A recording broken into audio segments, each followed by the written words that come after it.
I thought I had everything I wanted. At 24, I was engaged to a guy I'd been with for 6 years.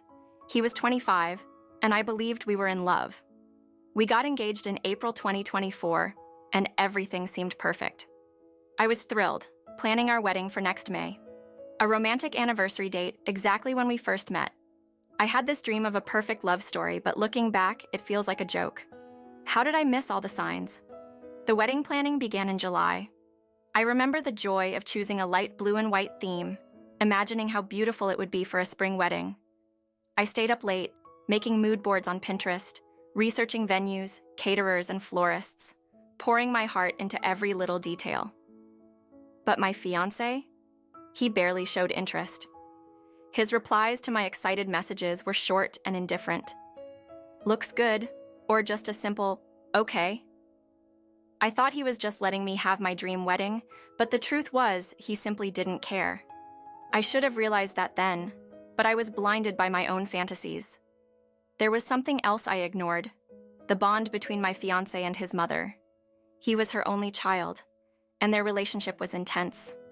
He called her every day, sometimes multiple times, about everything from what car to buy to what we should have for dinner. I thought it was sweet at first, a sign that he cared about family. But over time, it became clear that his mother's opinion would always come first. I didn't realize how deep this went until it was far too late. A couple of weeks ago, I went wedding dress shopping with my mom and sister. It was supposed to be a magical day, one of those memories you hold on to forever.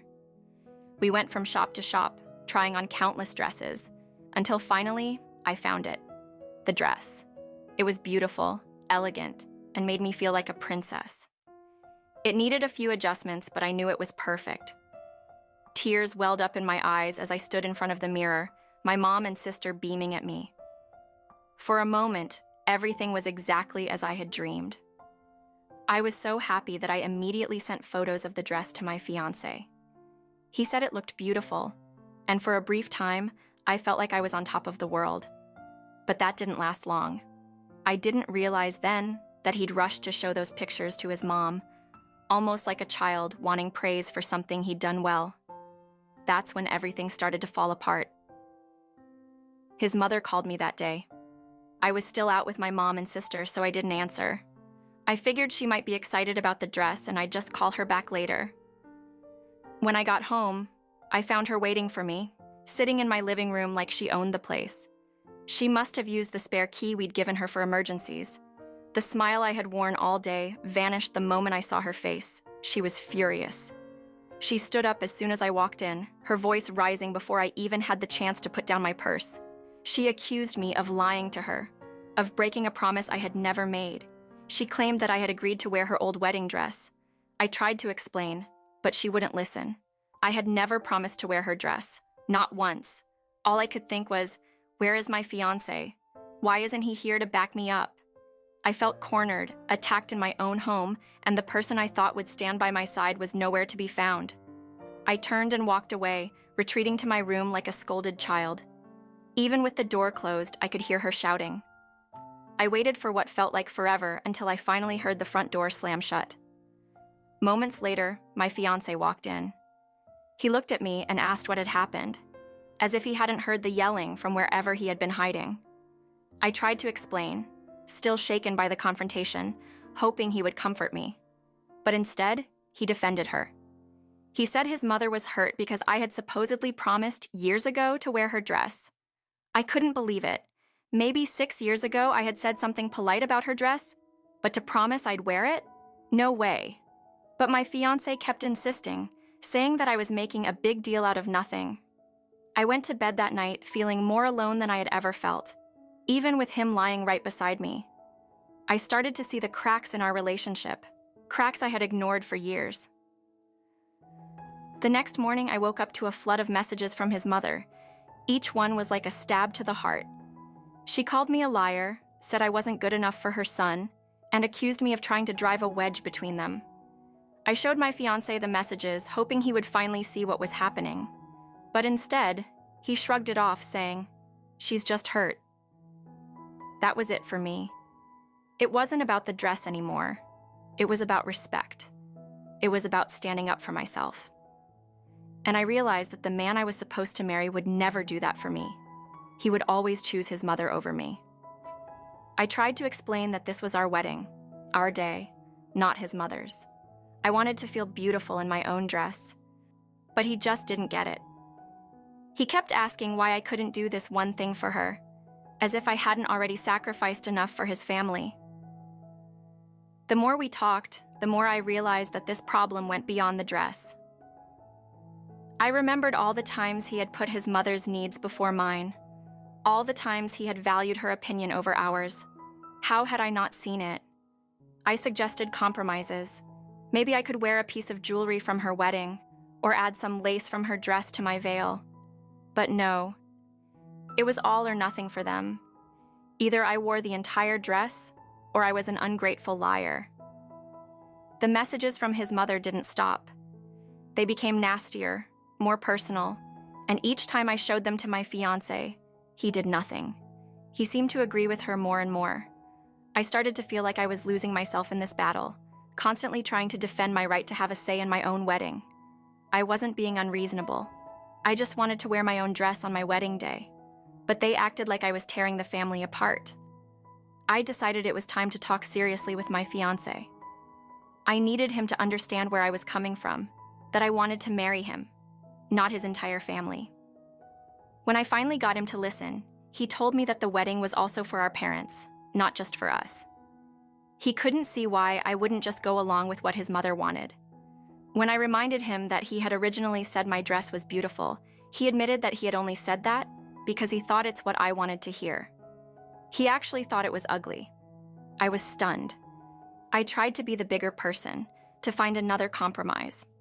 I offered to wear something else of his mother's, but again, it wasn't enough. He said I should be grateful his mother even offered her dress, as if she was doing me a favor. I couldn't take it anymore. I asked him if he was marrying me or his mother. He didn't like that. He started yelling, saying I was making a big deal out of nothing. I stormed out, called my mom, and poured my heart out to her. She was furious. She couldn't believe how they were treating me. When I went back to our house, my fiancé was gone. He had run off to his mother's house, leaving me a text saying he'd stay there until I came to my senses. But I had come to my senses. I was done. I couldn't marry a man who would never put me first. I called off the wedding. The next day, his mother called, saying we needed to talk. Foolishly, I agreed, hoping we could find some middle ground. But she started accusing me again, saying I had gone back on my word, that I was hurting her son. She even said she was willing to forgive me if I wore her dress. I shut that down immediately. I told her it was my day, and I would wear what I wanted. She lost it, calling me a liar, saying I was unworthy, and even calling me a witch. I hung up and blocked her number. I was done trying to please her. That night, my fiancé texted me, saying it wasn't fair for me to yell at his mother. He still didn't get it. I told him we needed to talk in person, but he refused, saying he'd come when I calmed down. I took off my engagement ring and set it on the nightstand. For the first time, I allowed myself to consider that this engagement might not end in a wedding. When my fiancé finally showed up, I didn't waste a second. I told him how hurt and angry I was, how he and his mother had tried to pressure me into wearing that hideous dress.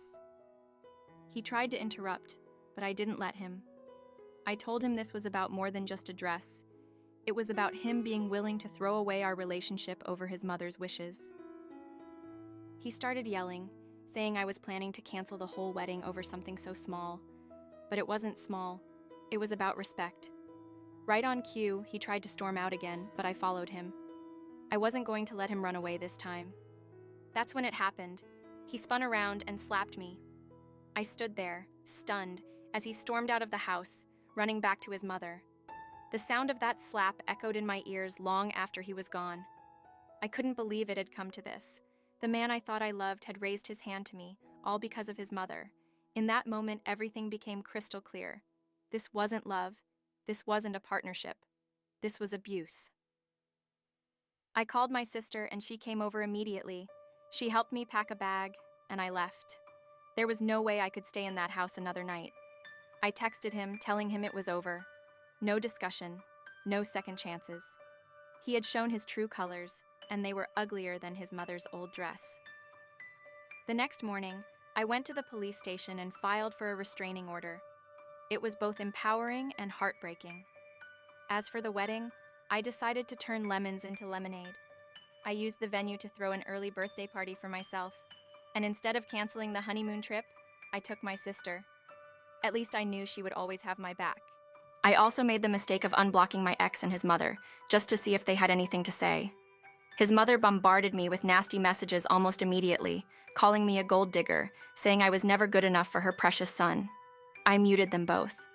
I sent one final text to my ex, officially ending things and telling him exactly what I thought of him. He responded with excuses, begging for forgiveness. But you don't get to slap me and then ask for a second chance. I've moved on. I'm focusing on myself, on my own happiness. I'm not ready to date again, and that's okay. I've started therapy, and it's helping me work through everything. When I do start dating again, I'll know what to look out for. I won't ignore the red flags. And you can bet I'll pay close attention to how any potential partner treats their family, and me. I've learned a lot from this experience. Most importantly, I've learned that I deserve better. I deserve someone who will stand by my side, who will put me first, and who will respect me. I won't settle for anything less.